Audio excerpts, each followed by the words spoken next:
Hello প্রিয় student, আশা করছি তোমরা ভালোই আছো। আজকে আমাদের বিষয় অষ্টম শ্রেণীর 10টি প্রশ্ন দেখে নাও তাহলে কি আছে। প্রথম প্রশ্ন দেখো, সাঁওতাল বিদ্রোহ কবে সংগঠিত হয়েছিল? এই সঠিক উত্তর হলো সাঁওতাল বিদ্রোহ হয়েছিল 1855 থেকে 56 খ্রিস্টাব্দের মধ্যে। তারপরের প্রশ্ন দেখো, সাঁওতাল বিদ্রোহের দুজন নেতার নাম লেখো। তাহলে সাঁওতাল বিদ্রোহের নেতা ছিলেন সিধু কানু চাঁদ ও ভৈরব। তারপরে দেখো, ওয়াহাবি আন্দোলনের সূচনা কোথায় হয়? ওয়াহাবি আন্দোলনের সূচনা হয়েছিল কিন্তু আরবে।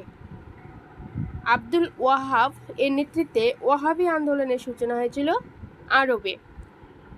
পরের প্রশ্ন দেখো, ভারতের ওয়াহাবি আন্দোলনের সূচনা কে করেন? তো ভারতে ওয়াহাবি আন্দোলনের সূচনা করেন সৈয়দ আহমদ। তারপরে প্রশ্ন দেখো, বাঁশের কেল্লা কে নির্মাণ করেন? বাঁশের কেল্লা নির্মাণ করেছিলেন তিতুমির। ওয়াহাবি আন্দোলনের নেতা তিতুমির বাঁশের কেল্লা নির্মাণ করেন। পরের প্রশ্ন, নীল বিদ্রোহের সূচনা কবে হয়?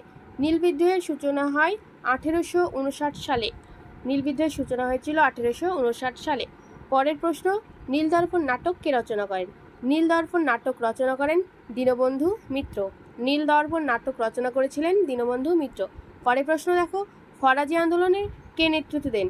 তাহলে ফরাজি আন্দোলনের নেতৃত্ব দিয়েছিলেন হাজী শরীয়ত উল্লাহ। পরের প্রশ্ন, মুন্ডা বিদ্রোহ কবে হয়েছিল? মুন্ডা বিদ্রোহ হয়েছিল 1899 থেকে 1900 সাল।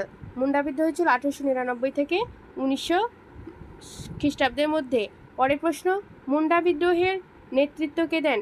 মুন্ডা বিদ্রোহের নেতৃত্ব কে দেন? মুন্ডা বিদ্রোহের নেতৃত্ব দিয়েছিলেন বিরসা মুন্ডা। আজকের ভিডিওটি এই পর্যন্তই।